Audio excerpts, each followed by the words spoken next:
I read this piece of work by Jung a long while back, and it was a meditation on the injunction to treat your neighbor as you would like to be treated.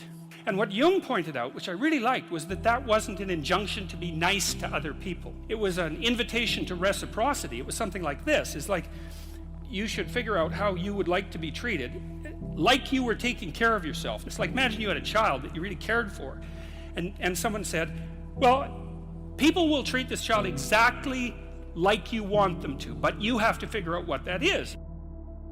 How do you want your child to be treated? You don't want everyone just to be nice to him, you know. You want people to challenge him, and you want people to discipline him, and you want people to tell him when he's wrong. It's like, you don't just want everyone to be nice. That's pathetic. It's pathetic. There's no challenge in that. You want to treat other people like you would like to be treated. Well, then you have to figure out, how would you like to be treated? And while you'd like people to fawn all over you and just lay everything at your feet, it's like, no, that's not something you'd wish for someone that you were taking care of. Then there's an additional problem, which is it's often the case that people will treat other people better than they treat themselves. It's a bit of a meditation on why people don't like themselves very much. I think there's two reasons, really, and one is that we're fragile and damageable and imperfect in multiple dimensions all the time. And that often just gets worse. Lots of things get worse as you get old, for example. So it's not necessarily that easy for a self-conscious being who's extraordinarily aware of his or her own fragility, but not just fragility, foolishness and errors. Like, you know yourself better than anyone else knows you, and you might have a certain amount of dislike for someone you know because of something they did, but you know everything you did. Jesus, that's a drag, man. You know, you have to carry that along behind. It's like, really, I did that, you know. You're weak and kind of useless and prone to temptation, and you know all those things, you know, that just shouldn't be that way. And then you're also capable of pretty vicious acts of malevolence, and so you also know that about yourself. And so it's a real existential question for people. It's like, why the hell should you take care of something as sorry and wretched as you are? Despite the fact that you're not all that you could be, the proper attitude to have towards yourself is the attitude that you would have towards someone that you genuinely cared for, and that it's incumbent on you to act as if you genuinely care for yourself, just like you would act towards someone that you actually cared about, some other person. It's a reversal in some sense of the golden rule, right? And it's a discussion of why that's necessary. And also, more than that, it's a discussion of why you have a moral obligation to do that. It's not just that you should because it would be better for you. You actually have a moral obligation to do that, I think, because you make the world a much worse place if you don't take care of yourself. So you should bloody well take care of yourself, you know. It's partly because you have something valuable to bring into the world.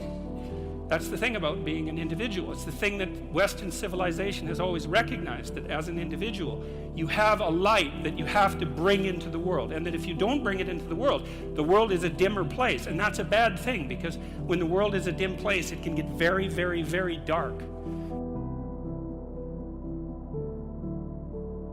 You need to take care of yourself because you're in the best position to do that, and it's necessary for you to take care of yourself, despite the fact that we're mortal and vulnerable and self-conscious and capable, not only capable of doing terrible things, but actually do them. Despite all that, you still have that responsibility.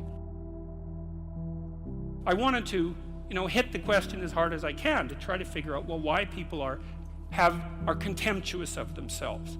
And there's plenty of reason, that's for sure, but the reasons do not justify the mistreatment of yourself.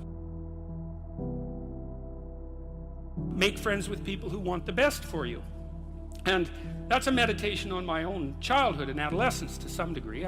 I had friends who wanted the best for me and friends who didn't. And like you have an ethical responsibility to take care of yourself, you have an ethical responsibility to surround yourself with people who have the courage and faith and wisdom to wish you well when you've done something good, and to stop you when you're doing something destructive.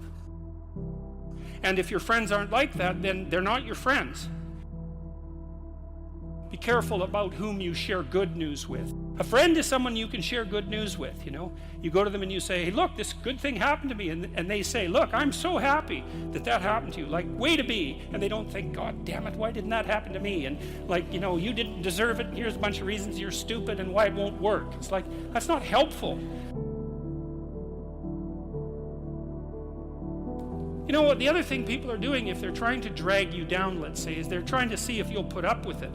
Because they have this idea that maybe life isn't worth living and things aren't good, and that if they can besmirch, let's say, to use an archaic term, something that's pristine and good, then they demonstrate to themselves that there is no true ideal and that there's no necessary reason to be responsible and to strive forward. There is inequality. What that means is that there's always going to be people around that are better at something than you are. And that's a problem, because you can get jealous and you can get bitter and you can get resentful, and worse, you can get hopeless. You need an ideal because you have nothing to aim at, but an ideal is a judge, and you always fall short of the ideal. So how the hell can you have the benefits of having an ideal without having the crushing blow that goes along with having the judge that always regards you as insufficient? You need a goal, but we don't want to let your distance from the goal crush you. So you got to set up a goal, and then you got to break the goal down into parts so that you can move towards it, and you have a fairly high likelihood of doing it. So that's a bit of practical, I wouldn't say advice, because it's better than advice. It's some practical knowledge about how to go about achieving an aim. Set a high aim, but differentiate it down so you know what the next step is, and then make the next step difficult enough so you have to push yourself past where you are, but also provide yourself with a reasonable probability of success. You really have to stop comparing yourself in some ways to other people. And the reason for that is that the particularities of your life are so idiosyncratic that there isn't anyone really all that much like you, you know, because the details of your life happen to matter. And so maybe you compare yourself to some rock star or something like that, and you know, the person's rich and famous and glamorous and all that, but you know, they're alcoholic and they use too much cocaine and they've had 3 divorces, and it's like, how the hell do you make sense out of that? Is that someone that you should judge yourself harshly against or not? The answer is you don't know, because you don't know all the details of their lives. And who do you know that you can compare yourself to? That's easy. You. Yesterday. Compare yourself to who you were yesterday, not to who someone else is today. So here's a good goal. It's something like, well, aim high, but use as your control yourself. So your goal is to make today some tiny increment better than yesterday. And you can use better, you can define better yourself. This doesn't have to be some imposition of external morality. You know where you're weak and insufficient, where you could improve. Think, okay, well, this is what I'm like yesterday. If I did this little thing, things would be just an increment better. That's a great thing, because you get the ball rolling, and incremental improvement is unstoppable. You can actually implement it, and it starts to generate Pareto distribution-like consequences. It starts to compound. Then you have your goal, and then you think, well, I need to move towards that incrementally, because I'm kind of useless and can only do so much, and maybe not even that. But all I have to do is be a little bit better than my miserable self yesterday. To listen to your resentment is one of the best things you can possibly do. You have to admit that it exists first, and then you have to admit to the fantasies that it's generating, and you have to admit to what you would regard as the way out of it.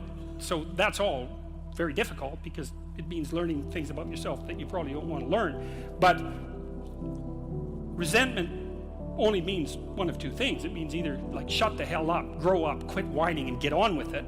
That's one thing it means. Or someone is playing the tyrant to you, might even be you, and you have something to say and do that you should say and do to put it to a stop. One of the general rules of thumb about how to be successful is to confront things that frighten you forthrightly and with courage. The goal should be, how could I conceive of my life so that if I had that life, it would clearly be worth living, so I wouldn't have to be bitter, resentful, deceitful, arrogant, and vengeful. Like, that's sort of the bottom line, right? Because that's what endless failure does to you. It's not good. That's what life without purpose and a goal does to you as well, because life is very hard. So you think, okay, well, I need to adopt a mode of being that would justify my suffering. And you can ask yourself that question. What would make this worthwhile?